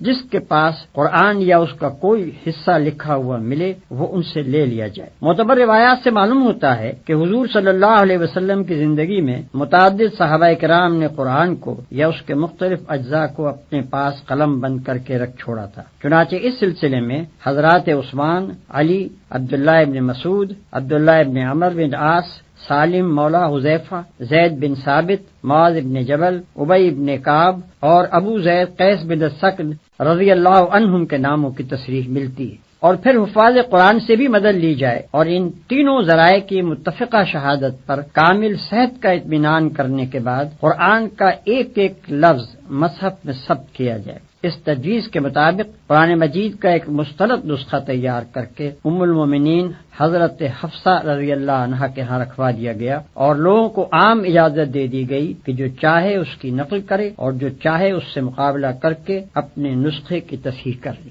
عرب میں مختلف علاقوں اور قبیلوں کی بولیوں میں ویسے ہی فرق پائے جاتے تھے جیسے ہمارے ملک میں شہر کی بولی اور ضلع کی بولی میں فرق ہے۔ حالانکہ زبان سب کی وہی ایک اردو یا پنجابی یا بنگالی وغیرہ ہے۔ قرآن مجید اگرچہ نازل اس زبان میں ہوا تھا جو مکہ میں قریش کے لوگ بولتے تھے، لیکن ابتداً اس امر کی اجازت دے دی گئی تھی کہ دوسرے علاقوں اور قبیلوں کے لوگ اپنے اپنے لہجے اور محاورے کے مطابق اسے پڑھ لیا کریں، کیونکہ اس طرح معنی میں کوئی فرق نہیں پڑتا تھا، صرف عبارت ان کے لیے ملائم ہو جاتی تھی۔ لیکن رفتہ رفتہ جب اسلام پھیلا اور عرب کے لوگوں نے اپنے ریگستان سے نکل کر دنیا کے ایک بڑے حصے کو فتح کر لیا اور دوسری قوموں کے لوگ بھی دائرہ اسلام میں آنے لگے اور بڑے پیمانے پر عرب و عجم کے اختلاط سے عربی زبان متاثر ہونے لگی، تو یہ اندیشہ پیدا ہوا کہ اگر اب بھی دوسرے لہجوں اور محاوروں کے مطابق قرآن پڑھنے کی اجازت باقی رہی تو اس سے طرح طرح کے فتنے کھڑے ہو جائیں گے۔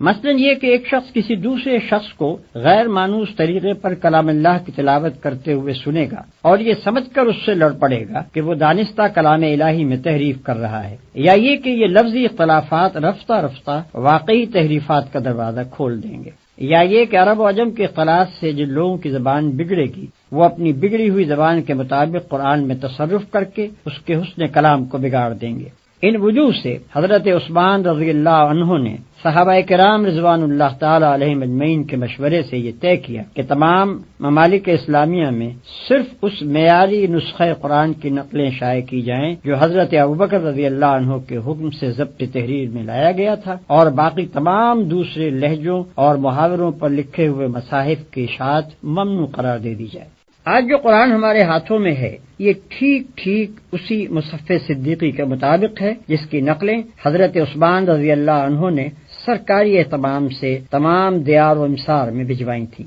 اس وقت بھی دنیا میں متعدد مقامات پر قرآن کے وہ مستند نسخے موجود ہیں۔ کسی کو اگر قرآن کی محفوظیت میں ذرہ برابر بھی شک ہو تو وہ اپنا اطمینان اس طرح کر سکتا ہے کہ مغربی افریقہ میں کسی کتاب فروش سے قرآن کا ایک نسخہ خریدے اور جاوا میں کسی حافظ سے زبانی قرآن سن کر اس کا مقابلہ کرے، اور پھر دنیا کی بڑی بڑی لائبریریوں میں حضرت عثمان غنی رضی اللہ عنہ کے وقت سے لے کر آج تک مختلف صدیوں کے لکھے ہوئے جو مصاحف رکھے ہیں ان سے اس کا تقابل کر لے۔ اگر کسی حرف یا شوشے کا فرق وہ پائے تو اس کا فرض ہے کہ دنیا کو اس سب سے بڑے تاریخی انکشاف سے ضرور مطلع کرے۔ کوئی شک نواز قرآن کے منزل من اللہ ہونے میں شک کرنا چاہے تو کر سکتا ہے، لیکن یہ بات کہ جو قرآن ہمارے ہاتھ میں ہے یہ بلا کسی کمی بیشی کے ٹھیک وہی قرآن ہے جو محمد رسول اللہ صلی اللہ علیہ وسلم نے دنیا کے سامنے پیش کیا تھا، یہ تو ایک ایسی تاریخی حقیقت ہے جس میں کسی شک کی گنجائش ہی نہیں ہے۔ انسانی تاریخ میں کوئی دوسری چیز ایسی نہیں پائی جاتی جو اس قدر قطعی الثبوت ہو۔ اگر کوئی شخص اس کی صحت میں شک کرتا ہے تو پھر وہ اس میں بھی شک کر سکتا ہے کہ رومن امپائر نامی کوئی سلطنت دنیا میں رہ چکی ہے اور کبھی مغل ہندوستان پر حکومت کر چکے ہیں اور نیپولین نام کا کوئی شخص بھی دنیا میں پایا گیا ہے۔ ایسے تاریخی حقائق پر شکوک کا اظہار کرنا علم کا نہیں، جہالت کا ثبوت ہے۔ قرآن ایک ایسی کتاب ہے جس کی طرف دنیا میں بے شمار انسان بے شمار مقاصد لے کر رجوع کرتے ہیں۔ ان سب کی ضروریات اور اغراض کو پیش نظر رکھ کر کوئی مشورہ دینا آدمی کے لیے ممکن نہیں ہے۔ طالبوں کے اس ہجوم میں مجھ کو صرف ان لوگوں سے دلچسپی ہے جو اس کو سمجھنا چاہتے ہیں اور یہ معلوم کرنے کے خواہش مند ہیں کہ یہ کتاب انسان کے مسائل زندگی میں اس کی کیا رہنمائی کرتی ہے۔ ایسے لوگوں کو میں یہاں طریقے مطالعہ قرآن کے بارے میں کچھ مشورے دوں گا اور کچھ ان مشکلات کو حل کرنے کی کوشش کروں گا جو بالعموم انسان کو اس معاملے میں پیش آتی ہیں۔ کوئی شخص چاہے قرآن پر ایمان رکھتا ہو یا نہ رکھتا ہو، بہرحال اگر وہ اس کتاب کو فی الواقع سمجھنا چاہتا ہے تو اولین کام اسے یہ کرنا چاہیے کہ اپنے ذہن کو پہلے سے قائم کیے ہوئے تصورات اور نظریات سے اور موافقانہ یا مخالفانہ اغراض سے جس حد تک ممکن ہو خالی کر لے اور سمجھنے کا خالص مقصد لے کر کھلے دل سے اس کو پڑھنا شروع کرے۔ جو لوگ چند مخصوص قسم کے خیالات ذہن میں لے کر اس کتاب کو پڑھتے ہیں وہ اس کی سطروں کے درمیان اپنے ہی خیالات پڑھتے چلے جاتے ہیں، قرآن کی ان کو ہوا بھی نہیں لگنے پاتی۔ یہ طریق مطالعہ کسی کتاب کو پڑھنے کے لیے بھی صحیح نہیں ہے، مگر خصوصیت کے ساتھ قرآن تو اس طرز کے پڑھنے والوں کے لیے اپنے معنی کے دروازے کھولتا ہی نہیں۔ پھر جو شخص میں سرسری سی واقفیت بہم پہنچانا چاہتا ہو اس کے لیے تو شاید ایک دفعہ پڑھ لینا کافی ہو جائے، لیکن جو اس کی گہرائیوں میں اترنا چاہے اس کے لیے 2-4 دفعہ کا پڑھنا بھی کافی نہیں ہو سکتا۔ اس کو بار بار پڑھنا چاہیے، ہر مرتبہ ایک خاص ڈھنگ سے پڑھنا چاہیے اور ایک طالب علم کی طرح پینسل اور کاپی ساتھ لے کر بیٹھنا چاہیے تاکہ ضروری نکات نوٹ کرتا جائے۔ اس طرح جو لوگ پڑھنے پر آمادہ ہوں ان کو کم از کم 2 مرتبہ پورے قرآن کو صرف اس غرض کے لیے پڑھنا چاہیے کہ ان کے سامنے بحیثیت مجموعی وہ پورا نظام فکر و عمل آ جائے جسے یہ کتاب پیش کرنا چاہتی ہے۔ اس ابتدائی مطالعے کے دوران میں وہ قرآن کے پورے منظر پر ایک جامع نظر حاصل کرنے کی کوشش کریں اور یہ دیکھتے جائیں کہ یہ کتاب کیا بنیادی تصورات پیش کرتی ہے اور پھر ان تصورات پر کس قسم کا نظام زندگی تعمیر کرتی ہے۔ اس اثناء میں اگر کسی مقام پر کوئی سوال ذہن میں کھٹکے تو اس پر وہیں اسی وقت کوئی فیصلہ نہ کر بیٹھیں بلکہ اسے نوٹ کر لیں اور صبر کے ساتھ آگے مطالعہ جاری رکھیں۔ اغلب یہ ہے کہ آگے کہیں نہ کہیں انہیں اس کا جواب مل جائے گا۔ اگر جواب مل جائے تو اپنے سوال کے ساتھ اسے نوٹ کر لیں، لیکن اگر پہلے مطالعے کے دوران میں انہیں اپنے کسی سوال کا جواب نہ ملے تو صبر کے ساتھ دوسری بار پڑھیں۔ میں اپنے تجربے کی بنا پر یہ کہتا ہوں کہ دوسری بار کے غیر مطالعے میں شاذ و نادر ہی کوئی سوال جواب طلب باقی رہ جاتا ہے۔ اس طرح قرآن پر ایک جامع نظر حاصل کر لینے کے بعد تفصیلی مطالعے کی ابتدا کرنی چاہیے۔ اس سلسلے میں ناظر کو تعلیمات قرآن کا ایک ایک پہلو ذہن نشین کر کے نوٹ کرتے جانا چاہیے۔ مثلاً وہ اس بات کو سمجھنے کی کوشش کرے کہ انسانیت کا کون سا نمونہ ہے جسے قرآن پسندیدہ قرار دیتا ہے اور کس نمونے کے انسان اس کے نزدیک مبغوض و مردود ہیں۔ اس مضمون کو اچھی طرح اپنی گرفت میں لانے کے لیے اس کو چاہیے کہ اپنی کاپی پر ایک طرف پسندیدہ انسان اور دوسری طرف ناپسندیدہ انسان کی خصوصیات آمنے سامنے نوٹ کرتا چلا جائے، یا مثلاً وہ یہ معلوم کرنے کی کوشش کرے کہ قرآن کے نزدیک انسان کی فلاح و نجات کا مدار کن امور پر ہے اور کیا چیزیں ہیں جن کو وہ انسان کے لیے نقصان اور ہلاکت اور بربادی کا موجب قرار دیتا ہے۔ اس مضمون کو بھی وضاحت اور تفصیل کے ساتھ جاننے کا صحیح طریقہ یہ ہے کہ آدمی اپنی کاپی پر موجبات فلاح اور موجبات خسران کے 2 عنوانات ایک دوسرے کے مقابل قائم کر لے اور مطالعہ قرآن کے دوران میں روزانہ دونوں قسم کی چیزوں کو نوٹ کرتا جائے۔ علی ھذا القیاس عقائد، اخلاق، حقوق، فرائض، معاشرت،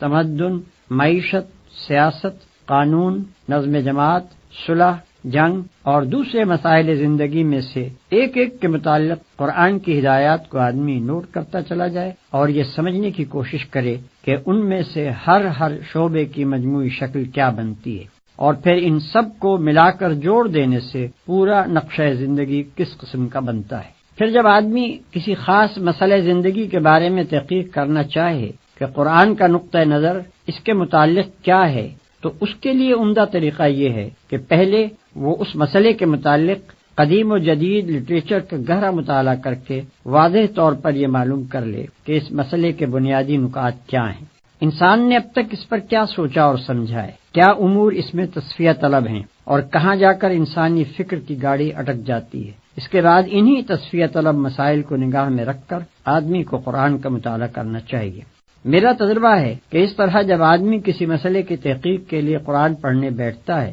تو اسے ایسی آیتوں میں اپنے سوالات کا جواب ملتا ہے جنہیں وہ اس سے پہلے 20 مرتبہ پڑھ چکا ہوتا ہے، اور کبھی اس کے حاشیہ خیال میں بھی یہ بات نہیں آتی کہ یہاں یہ مضمون بھی چھپا ہوا ہے۔ لیکن فہم قرآن کی ان ساری تدبیروں کے باوجود آدمی قرآن کی روح سے پوری طرح آشنا نہیں ہونے پاتا جب تک کہ عملاً وہ کام نہ کرے جس کے لیے قرآن آیا ہے۔ یہ محض نظریات اور خیالات کی کتاب نہیں ہے کہ آپ آرام کرسی پر بیٹھ کر اسے پڑھیں اور اس کی ساری باتیں سمجھ جائیں۔ یہ دنیا کے عام تصور مذہب کے مطابق ایک نری مذہبی کتاب بھی نہیں ہے کہ مدرسے اور خانقاہ میں اس کے سارے رموز حل کر لیے جائیں، جیسا کہ اس مقدمے کے آغاز میں بتایا جا چکا ہے۔ یہ ایک دعوت اور تحریک کی کتاب ہے۔ اس نے آتے ہی ایک خاموش، تباہ اور نیک نہاد انسان کو گوشہ عزلت سے نکال کر خدا سے پھری ہوئی دنیا کے مقابلے میں لا کھڑا کیا، باطل کے خلاف اس سے آواز اٹھوائی، اور وقت کے علمبرداران نے کفر و فسق و ضلالت سے اس کو لڑا دیا۔ گھر گھر سے ایک ایک سعید روح اور پاکیزہ نفس کو کھینچ کھینچ کر لائی، اور دائی حق کے جھنڈے تلے ان سب کو اکٹھا کیا۔ گوشے گوشے سے ایک ایک فتنہ جو اور فساد پرور کو بھڑکا کر اٹھایا اور حامیان حق سے ان کی جنگ کرائی۔ ایک فرد واحد کی پکار سے اپنا کام شروع کر کے خلافت الہیہ کے قیام تک پورے 23 سال یہی کتاب اس عظیم الشان تحریک کی رہنمائی کرتی رہی، اور حق و باطل کی اس طویل و جانگسل کشمکش کے دوران میں ایک ایک منزل اور ایک ایک مرحلے پر اسی نے تخریب کے ڈھنگ اور تعمیر کے نقشے بتائے۔ اب بھلا یہ کیسے ممکن ہے کہ آپ سرے سے نزاع کفر و دین اور مارکہ اسلام و جاہلیت کے میدان میں قدم ہی نہ رکھیں، اور اس کشمکش کی کسی منزل سے گزرنے کا آپ کو اتفاق ہی نہ ہوا ہو، اور پھر محض قرآن کے الفاظ پڑھ پڑھ کر اس کی ساری حقیقتیں آپ کے سامنے بے نقاب ہو جائیں؟ اسے تو پوری طرح آپ اسی وقت سمجھ سکتے ہیں جب اسے لے کر اٹھیں اور دعوت اللہ کا کام شروع کریں، اور جس طرح یہ کتاب ہدایت دیتی جائے اس طرح قدم اٹھاتے چلے جائیں۔ تب وہ سارے تجربات آپ کو پیش آئیں گے جو نزول قرآن کے وقت پیش آئے تھے۔ مکے اور حبش اور طائف کی منزلیں بھی آپ دیکھیں گے، اور بدر و احد سے لے کر حنین اور تبوک تک کے مراحل بھی آپ کے سامنے آئیں گے۔ ابو جہل اور ابو لہب سے بھی آپ کو واسطہ پڑے گا، منافقین اور یہود بھی آپ کو ملیں گے، اور سابقین اولین سے لے کر مؤلفۃ القلوب تک سبھی طرح کے انسانی نمونے آپ دیکھ بھی لیں گے اور برت بھی لیں گے۔ یہ ایک اور ہی قسم کا سلوک ہے جس کو میں سلوک قرآنی کہتا ہوں۔ اس سلوک کی شان یہ ہے کہ اس کی جس منزل سے آپ گزرتے جائیں گے قرآن کی کچھ آیتیں اور صورتیں خود سامنے آ کر آپ کو بتاتی چلی جائیں گی کہ وہ اسی منزل میں اتری تھیں اور یہ ہدایت لے کر آئی تھیں۔ اس وقت یہ تو ممکن ہے کہ لغت اور نحو اور معنی اور بیان کے کچھ نکات سالک کی نگاہ سے چھپے رہ جائیں، لیکن یہ ممکن نہیں ہے کہ قرآن اپنی روح کو اس کے سامنے بے نقاب کرنے سے بخل برت جائے۔ پھر اسی کلیے کے مطابق قرآن کے احکام، اس کی اخلاقی تعلیمات، اس کی معاشی اور تمدنی ہدایات اور زندگی کے مختلف پہلوؤں کے بارے میں اس کے بتائے ہوئے اصول و قوانین آدمی کی سمجھ میں اس وقت تک آ ہی نہیں سکتے جب تک کہ وہ عملاً ان کو برت کر نہ دیکھے۔ نہ وہ فرد اس کتاب کو سمجھ سکتا ہے جس نے اپنی انفرادی زندگی کو اس کی پیروی سے آزاد کر رکھا ہو، اور نہ وہ قوم اس سے آشنا ہو سکتی ہے جس کے سارے ہی اجتماعی ادارے اس کی بنائی ہوئی روش کے خلاف چل رہے ہیں۔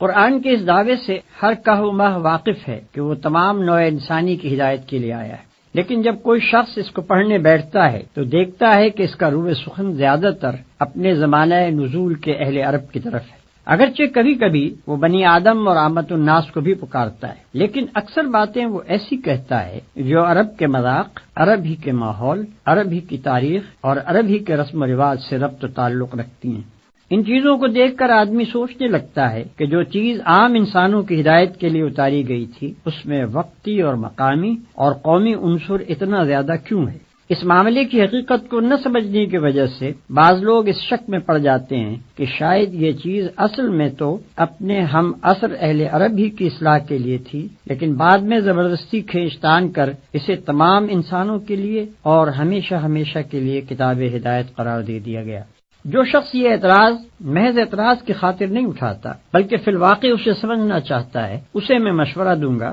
کہ وہ پہلے خود قرآن کو پڑھ کر ذرا ان مقامات پر نشان لگائے جہاں اس نے کوئی ایسا عقیدہ یا خیال یا تصور پیش کیا ہو یا کوئی ایسا اخلاقی اصول یا عملی قاعدہ و ضابطہ بیان کیا ہو جو صرف عرب ہی کے لیے مخصوص ہو اور جس کو وقت اور زمانے اور مقام نے فی الواقع محدود کر رکھا ہو۔ محض یہ بات کہ وہ ایک خاص مقام اور زمانے کے لوگوں کو خطاب کر کے ان کے مشرکانہ عقائد اور رسوم کی تردید کرتا ہے اور انہی کے گرد و پیش کی چیزوں کو مواد استدلال کے طور پر لے کر توحید کے دلائل قائم کرتا ہے، یہ فیصلہ کر دینے کے لیے کافی نہیں ہے کہ اس کی دعوت اور اس کا اپیل بھی وقتی اور مقامی ہے۔ دیکھنا یہ چاہیے کہ شرک کی تردید میں جو کچھ وہ کہتا ہے کیا وہ دنیا کے ہر شرک پر اسی طرح چسپاں نہیں ہوتا جس طرح مشرکین عرب کے شرک پر چسپاں ہوتا تھا؟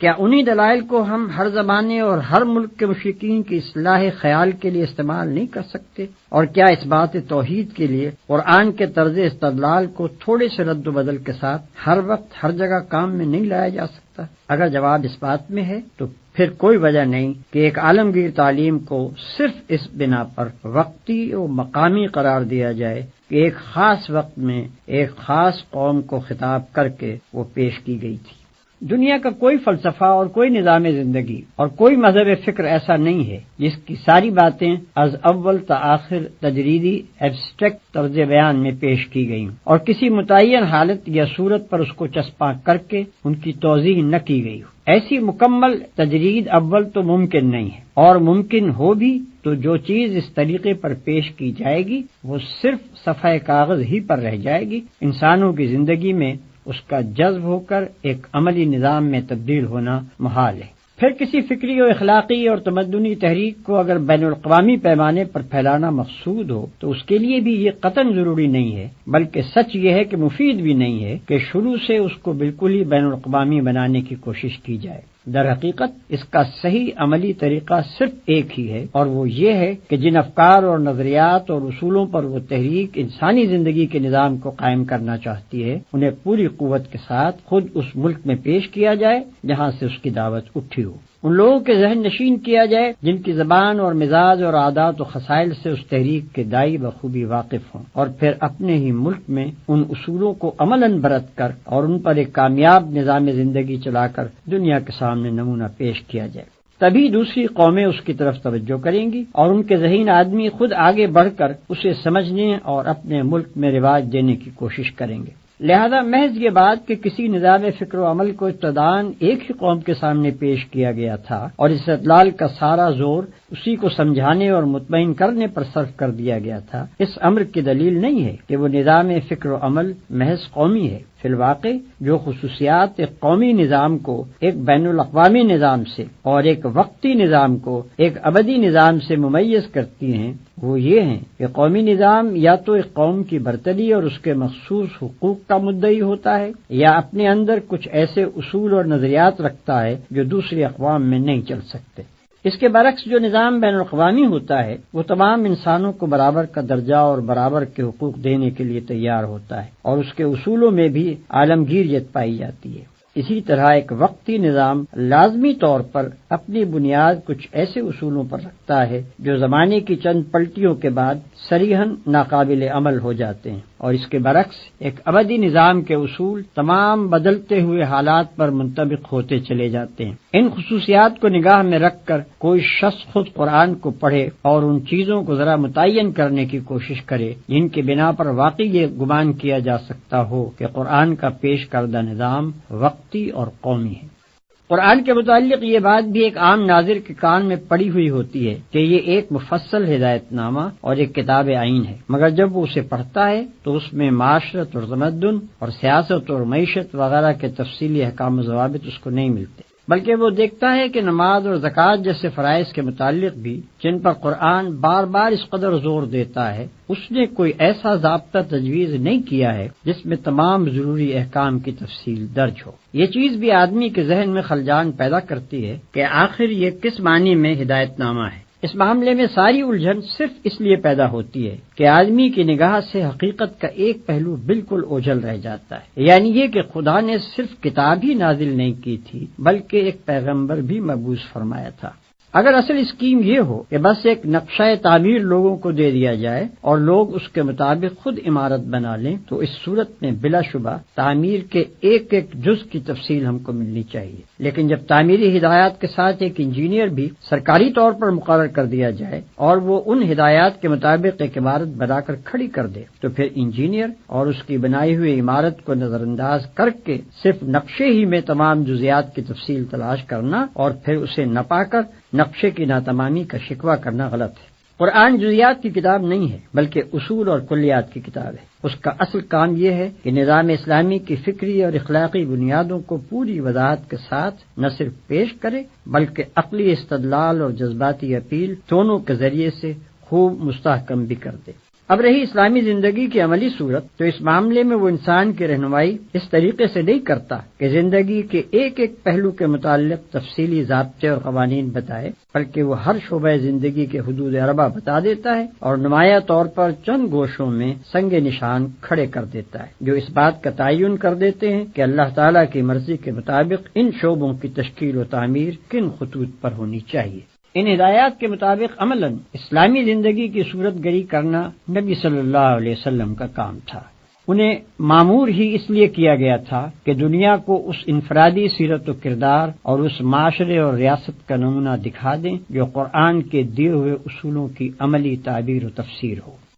ایک اور سوال جو بالعموم لوگوں کے ذہن میں کھٹکتا ہے وہ یہ ہے کہ ایک طرف تو قرآن ان لوگوں کی انتہائی مذمت کرتا ہے جو کتاب اللہ کے آ جانے کے بعد تفرقے اور اختلاف میں پڑ جاتے ہیں اور اپنے دین کے ٹکڑے کر ڈالتے ہیں، اور دوسری طرف قرآن کے احکام کی تعبیر و تفسیر میں صرف متاخرین ہی نہیں، ائمہ اور تابعین اور خود صحابہ تک کے درمیان اتنے اختلافات پائے جاتے ہیں کہ شاید کوئی ایک بھی احکامی آیت ایسی نہ ملے گی جس کی ایک تفسیر بالکل متفق علیہ ہو۔ کیا یہ سب لوگ اس مذمت کے مصداق ہیں جو قرآن میں وارد ہوئی ہیں؟ اگر نہیں تو پھر وہ کون سا تفرقہ و اختلاف ہے جس سے قرآن منع کرتا ہے؟ یہ ایک نہایت وسیع الاطراف مسئلہ ہے جس پر مفصل بحث کرنے کا یہ موقع نہیں ہے۔ یہاں قرآن کے ایک عامی طالب علم کی الجھن دور کرنے کے لیے صرف اتنا اشارہ کافی ہے کہ قرآن اس صحت بخش اختلاف رائے کا مخالف نہیں ہے جو دین میں متفق اور اسلامی نظام جماعت میں متحد رہتے ہوئے محض احکام و قوانین کی تعبیر میں مخلصانہ تحقیق کی بنا پر کیا جائے، بلکہ وہ مذمت اس اختلاف کی کرتا ہے